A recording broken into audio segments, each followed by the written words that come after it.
So I've got a question for you. What do you think of when you hear the term survey trip? Do images of bushwhacking and machetes come to mind? Well, we've been on 4 survey trips now as a family, and I've not once wielded a machete. This is probably because it involved our family rather than just a bunch of guys, but even without the machetes, there was still plenty of adventure and mud. None of the trips were easy. They were full of unknowns, but they were also eye-opening. God taught us a lot through being out of our comfort zones.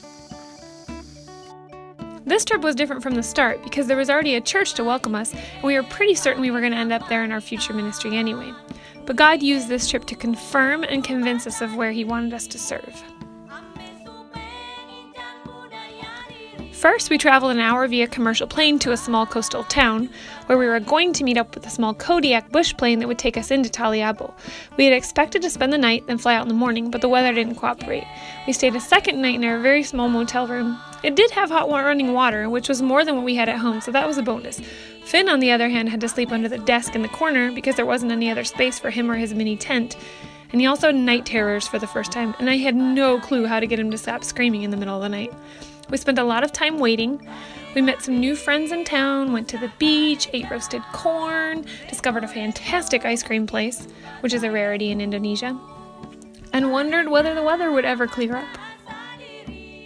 Our coworkers were also traveling to Taliabo, but from another island further south. It became much clearer to us that delay is a pretty normal part of traveling, especially when weather plays a factor. On the second afternoon, there seemed to be a break in the weather, and we got word from the pilot to head to the airport. After an hour and 15-minute flight and Finn sneaking in a short nap, we finally touched down on the outskirts of the village. We were greeted by some people from the village, as well as our coworkers, the Reeds, who'd been able to make it in on the Kodiak earlier that morning from the nearby island.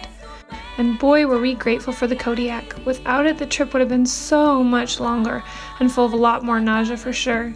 Without the bush plane, we would have spent 15 hours at least on a ferry boat, plus overnight in another town, followed by another smaller boat right up the coast, and then at least an hour bumpy dirt bike ride into the village. We are extremely thankful for the Kodiak and our amazing pilots. Besides having outsiders in the village, there was lots of excitement because we were also bringing in the newly printed New Testament portions. Everyone helped haul our stuff, supplies, and the Bibles to the place that we were staying, which was the former missionary's house. Us, the Reeds, the pilot, our friend Janssen, as well as one of our leadership, were all staying at the same house. We tried to get settled a bit, strung up our mosquito nets, and made the beds before we headed out to explore the village. The oppressive afternoon heat did not let up, even with the cloud cover. It was even hotter in Taliabo than the city we'd come from. We strolled around the village, stopping by what you could loosely call the mini-mart, which had soap, shampoo, noodles, flour, coffee packets, soy sauce, and snacks. The village also had sidewalks, which was a surprise to us, but after we experienced the rain, it was totally understandable why they took the trouble to haul cement all the way up from the coast by ox cart to make these sidewalks, because the whole place turns to mud quite quickly. Besides people's houses, there's an airstrip, a school, a soccer field, a small church, a volleyball area, and a community meeting building. We mostly just followed our friend Janssen around since he had once lived in Taliabo and was visiting with his friends. We just observed and took things in since we were in a completely new environment. Plus, we didn't speak any of the Taliabo language. Some folks invited us to sit on their porch when an afternoon rain shower came along. Kids were thrilled with the pig that was tied to the front porch. Most everyone at this house spoke Indonesian, so we were at least able to make small talk while we were visiting. We found out it was also durian fruit season. If you've ever encountered durian fruit, it has a spiky outside, a custard-like meat on the inside that's very sweet and pungent, kind of a mix between, in my opinion, rotten food and feet. It's an acquired taste that I personally have yet to acquire. After the rain let up, we traveled to another house and got to meet a very special lady. This lady was one of the original people to respond to the gospel message when the missionaries first taught. She's a leper, which was a common occurrence back in the day. She's quite old now, and was longingly talking about her future home in heaven. It was thrilling to see her faith as well as her service to God. She's written many of the songs for the Taliabo church, and she even sang for us while we were there. Meanwhile, in the background, all of us were trying to keep our kiddos occupied and politely quiet, even though we were dripping with sweat and hungry. It was extremely tricky. Thankfully, we left before any of us had to run out with a kid completely melting down. That evening, food arrived at our door brought by our gracious hosts. They also fired up the generator so we could have lights on for a few hours. That evening, we met with some of the church leaders as well as the students who had already been through the training center back in one of the larger towns. I had to attempt to get Finn to sleep in his new tent with no fan and the sound of 100 frogs singing in the swampy background. When he would cry, the frogs would get louder in response. I was also startled by the sound of snuffling under the floorboards until I remembered the pigs that I'd seen everywhere. I don't remember how long it took for Finn to doze off, but boy was I glad I had a book on my Kindle to keep me occupied under the mosquito net while I was waiting.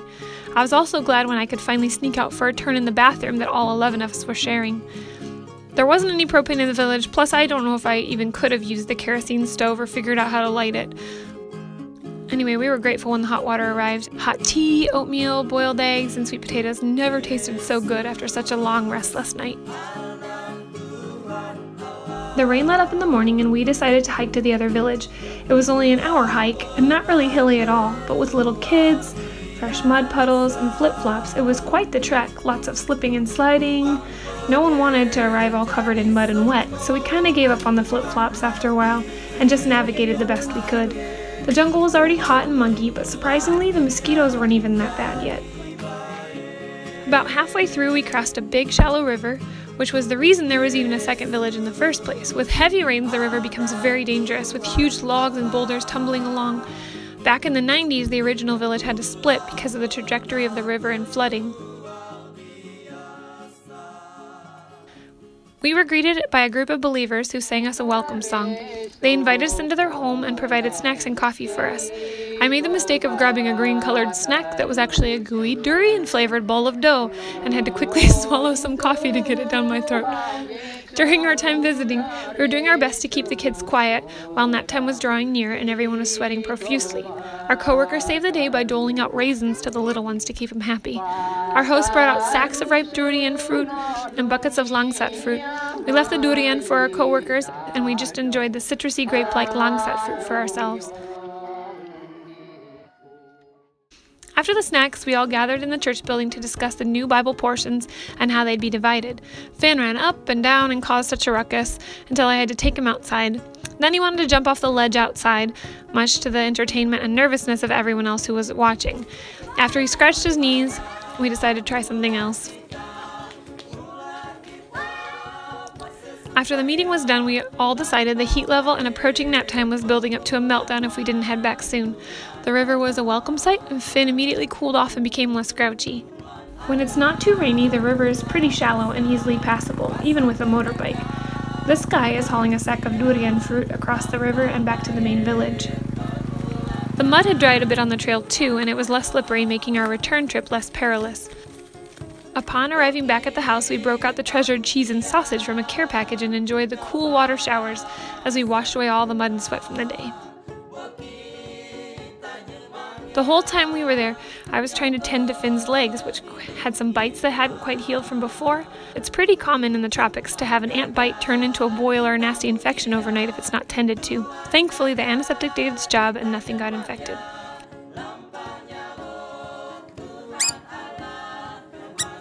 The hospitality of the Taliabo was great. They cooked for 11 guests for 3 days, which is a feat when you're preparing food for over wood fires as well as boiling water for drinking.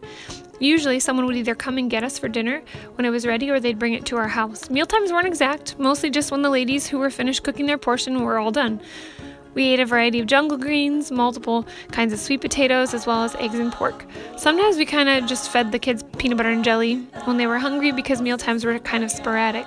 I'm not gonna lie, usually I get burned out on boiled eggs after a survey trip, since they are by far the easiest packable protein source, and this trip was no different. I'm not sure how many boiled eggs I ate. I'll take one. That final night, we packed up as much as we could so we could be at the airstrip by 6 a.m. After 5 days away from home, we were ready to head back. The survey trip was profitable, even with all the tough conditions and uncomfortable moments. We got to spend time together as a new team. Everyone got to see each other out of their comfort zones, and probably in some of the most stressful situations possible, not to mention in a very hot and muddy environment. Plus, we all lived in a house together for a few days. Overall, we got a really good idea of what life in the village would be like. We got to meet some really neat people, some of whom will probably become our good friends, language helpers, and our co-laborers in the gospel one day. It also let God awaken our hearts to the needs of this church and really did confirm what He was doing.